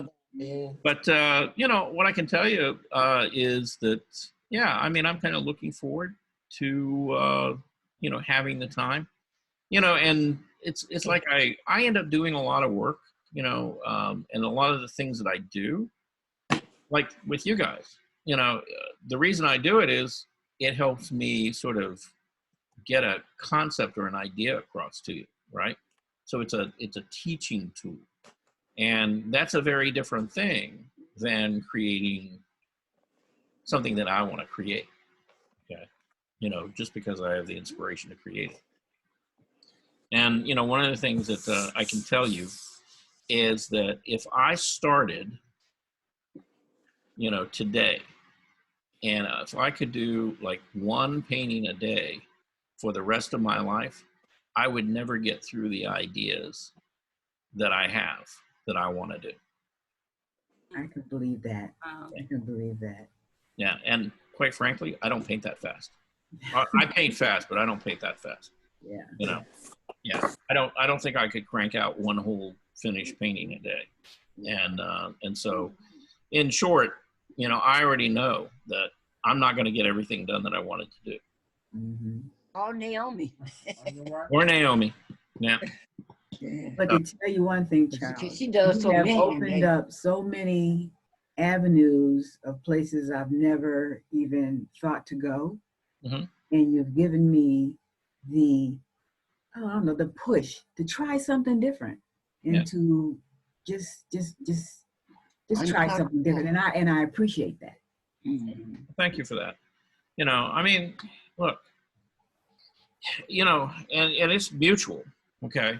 I mean, the thing I like really about these classes is the people who are in them, you know, and it's like the conversations that we have, like this morning, you know. I mean, it was not a like really easy, comfortable conversation, you know, when you start, you know, talking about, you know, things, you know, like sexuality and you know, how we each have, you know, different viewpoints, you know, about subjects like the human body and showing it and stuff like that.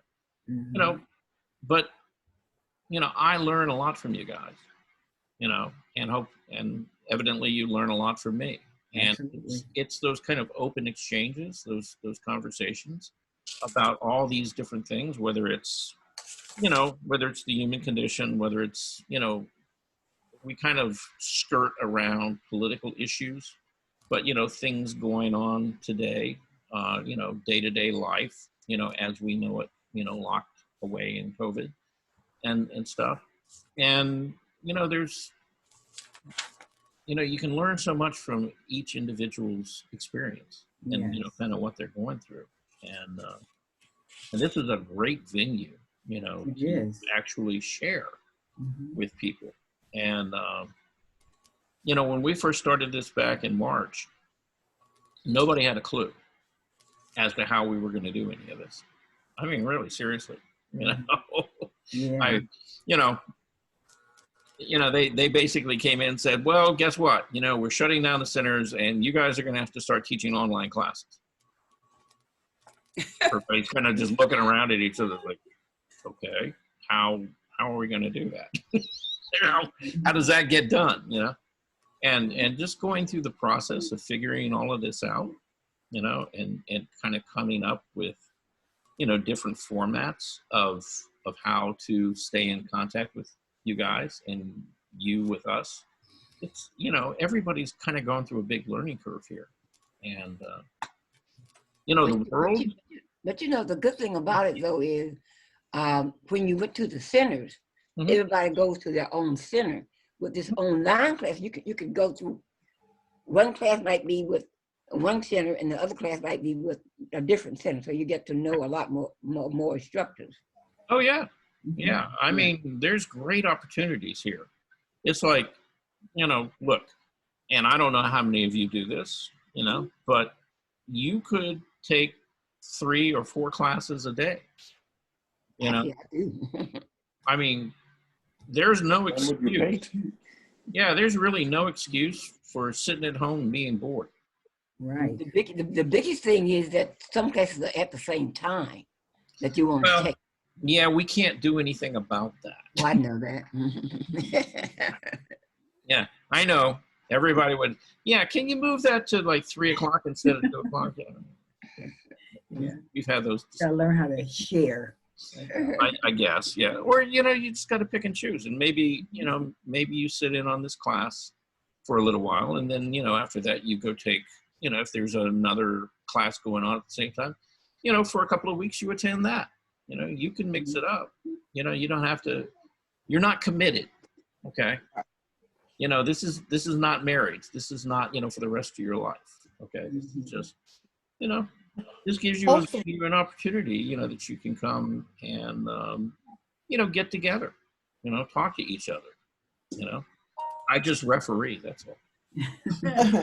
Hopefully after things get back to a somewhat normal state, that the county will continue these online classes in conjunction with classes at the centers. Because there's sometimes for people who can't get out, who want to be in art class, but I can't get out today, you know, and it would be such a great advantage because again, like with this class, like Bernice said, you get to meet people from other centers and see what they're doing. And for me, that's the biggest inspiration, to see what people in the class, not that you're not inspiring, Charles, you are. Yes. But you know, the things that, you know, like Wanda, I'm looking at Wanda, you know, who thought about putting flower in her artwork? You know, that was like, okay, that's just like, wow, you know, thinking out of the box. And so that's, if these classes continue along with the, you know, the classes at the centers, that would be great, I think. Yeah, you know, and I think we learn from all each other, because when you came up with that balloon idea, lady, it was like, wait a minute, she took a balloon, dipped it in some water and put on, I said, oh my God, that is so smart. I stole that from you too. But you brought it to our attention, which is a good thing, you know, share it. Right. You know? You can steal stuff from anywhere you want to. And you brought the lady that Madden to us yesterday, I think, Wednesday. Yeah. So Spellman, you know, that opened us up a little bit more. But that's the point. See, I mean, you know, you can use this as a venue and you can meet all kinds of different people from, you know, my hope is that eventually, you know, this can evolve into where, you know, we're not just within the centers, you know, where people who want to take an art class from anywhere, you know. Can do it, yeah. And right, Charles. You can even conduct a class from Alabama for us. I could. Yeah, that's right. Sure could. Yes. See, that would be very possible. And you know, one of the comments that were made about abstract art that made me sit on my sofa and cross my legs and think is what, I think your name is Betty, when she made the comment about the blue box and the orange square. I just don't get it.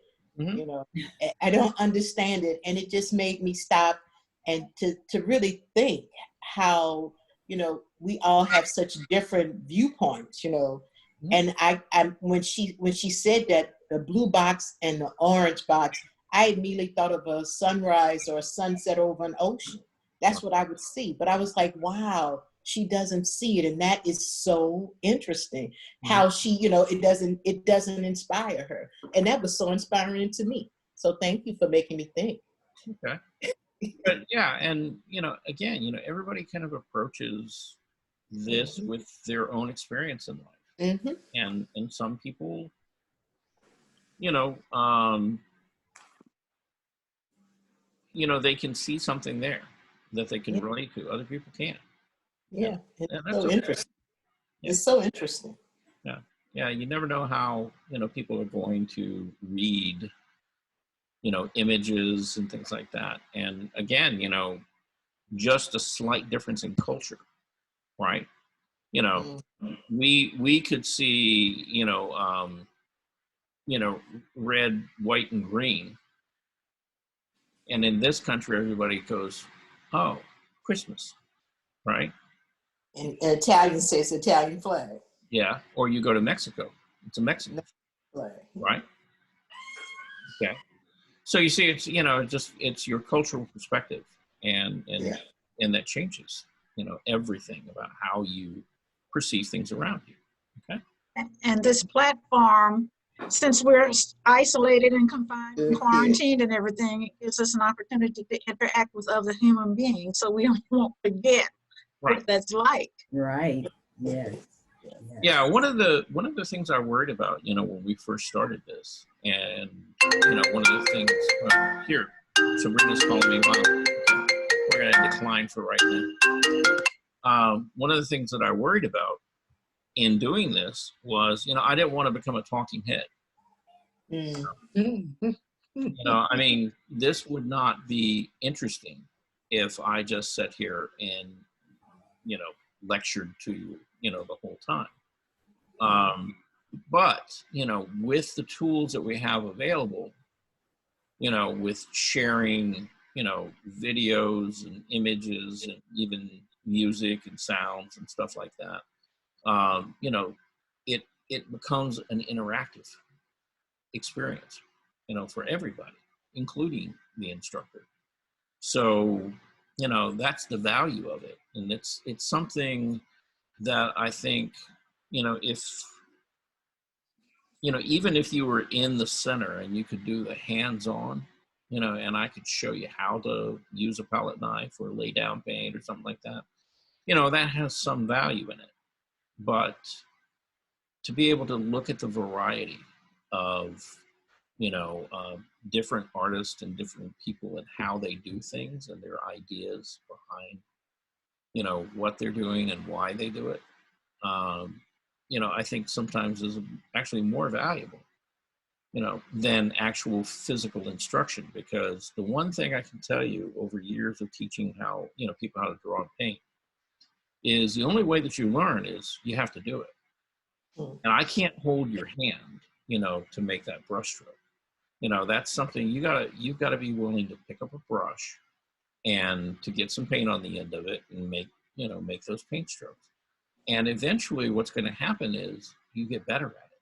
You know, it becomes more comfortable and you learn about mixing color and value and all the different elements, you know, of art.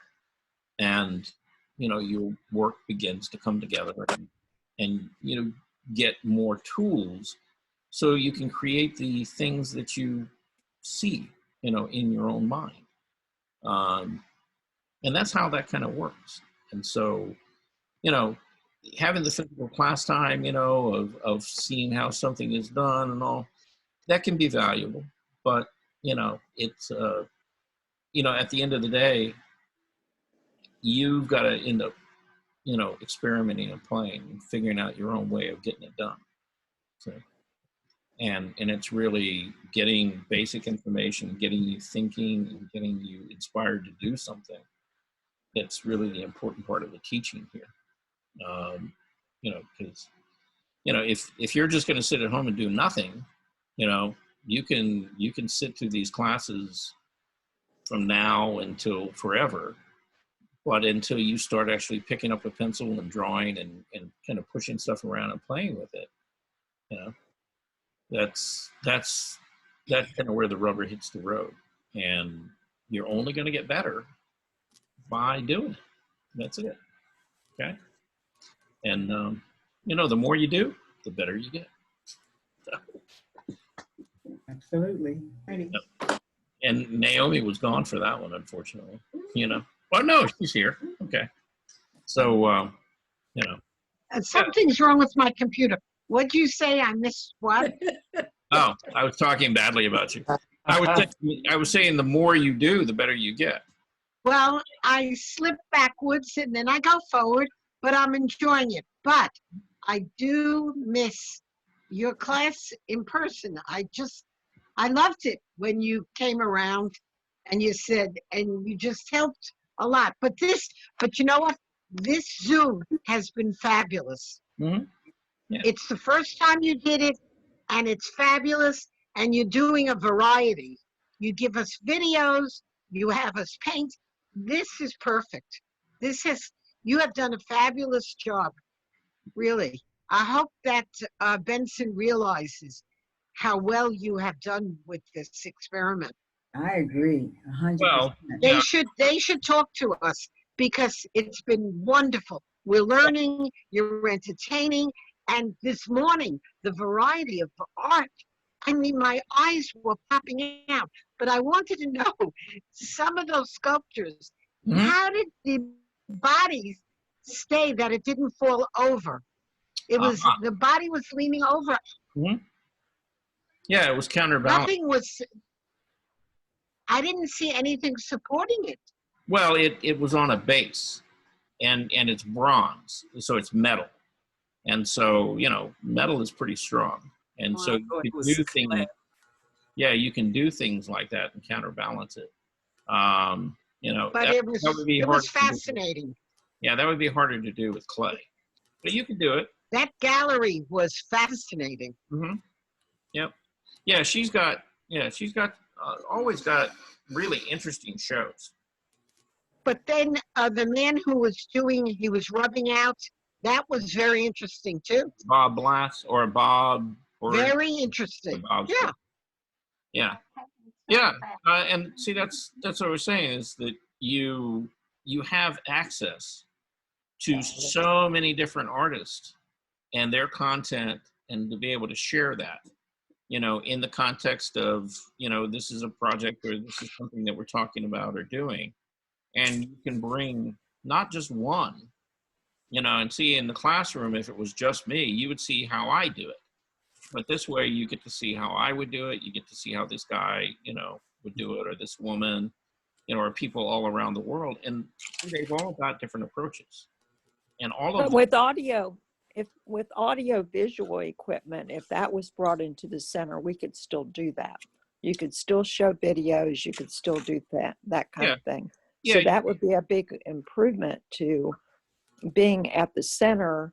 And the good thing about being at the center is actually interacting with people in person and making friends. I think that's a huge part of being older that we don't have now. Yeah, that was the key thing, really, about even having, you know, these centers, was the social interaction and keeping people connected to other people. And, you know, I mean, I know that this is a kind of a stepchild of, you know, a program at a center, and it's not the same thing, but in many ways, you know, you can form bonds with people, you know, online and talk to them. It doesn't give you quite the satisfaction of a personal interaction.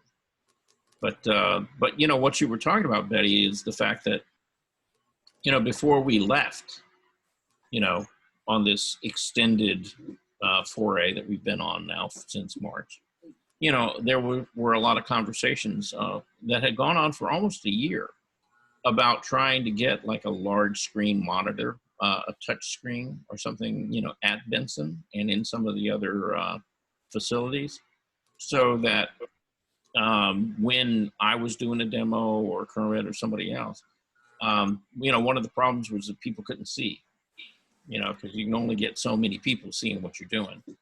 And, you know, getting some kind of setup so that, you know, as we're doing the demo, that's projected up on the screen so that people can clearly see what's going on. You know, and who knows where those ideas are going to go, you know, when we go back, you know, and hopefully that's not that far away. But again, you know, all I can tell you is from the county's experience, you know, we've had a lot of success with these Zoom classes.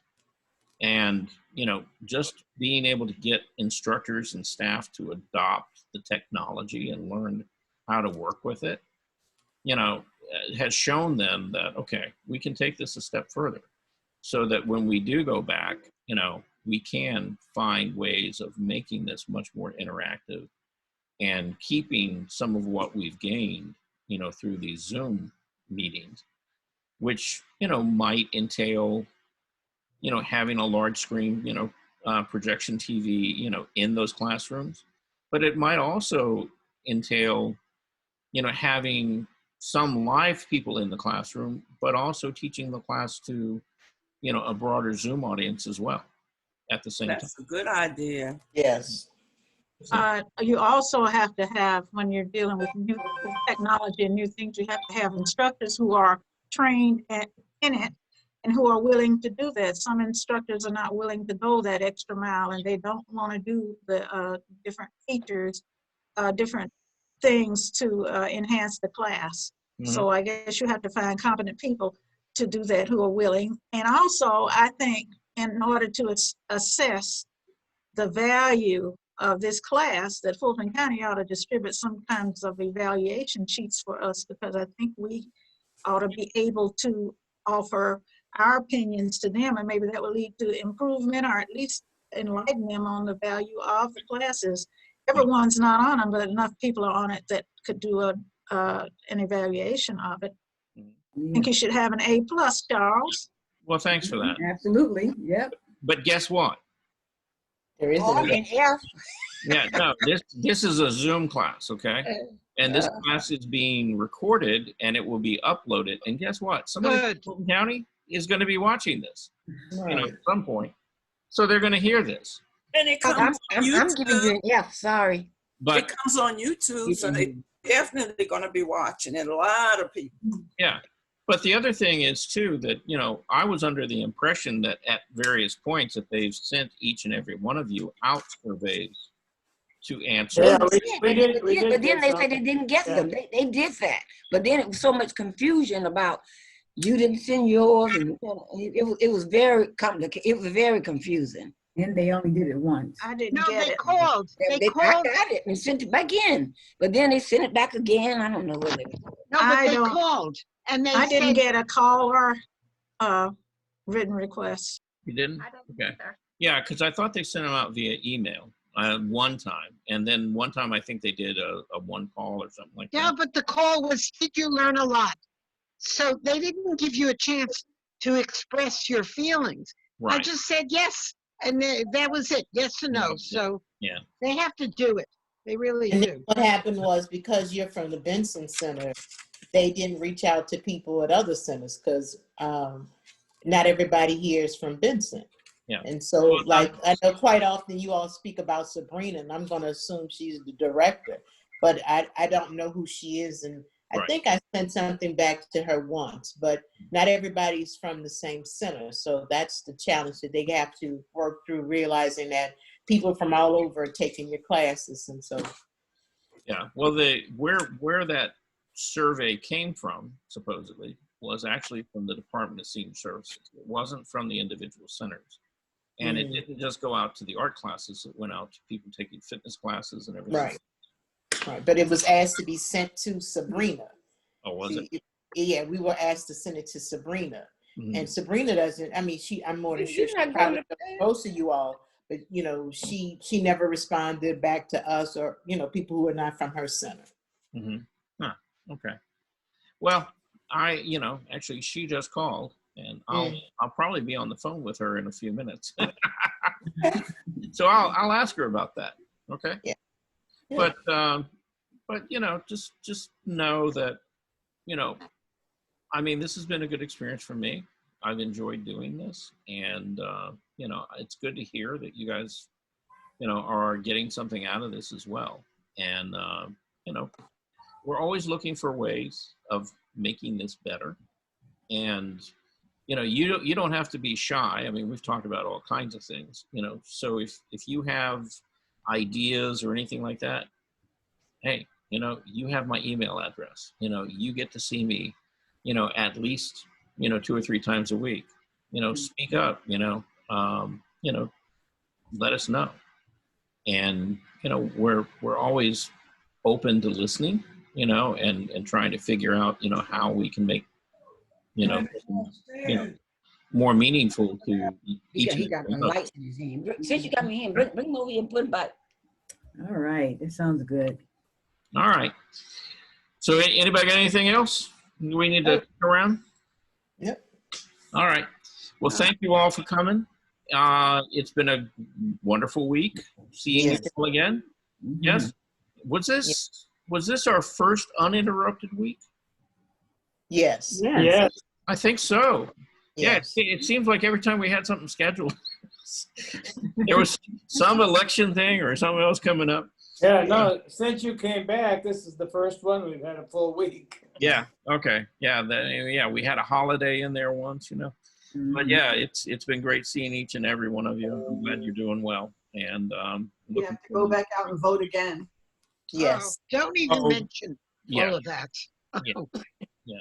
And Charles, I discovered a little artist on YouTube, this 11-year-old boy, and I just wanted to know what you thought about his painting.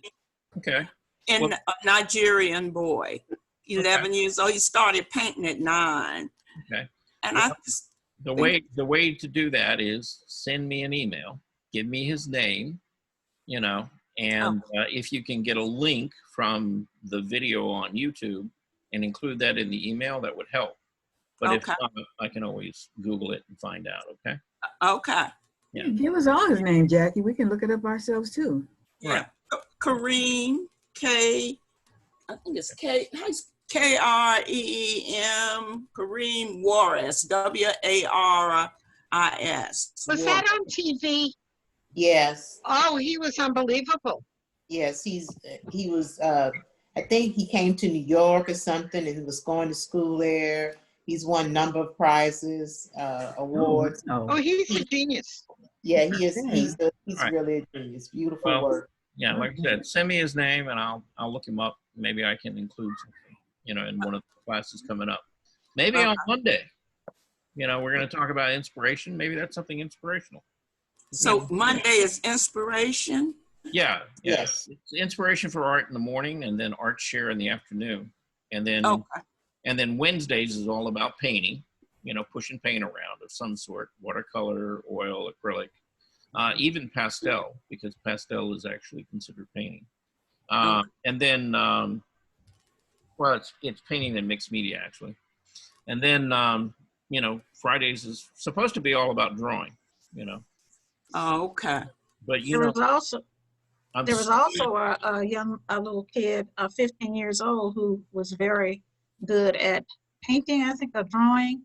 And he drew Kamala Harris, and she recognized him. Oh, yeah, I saw that. Yeah.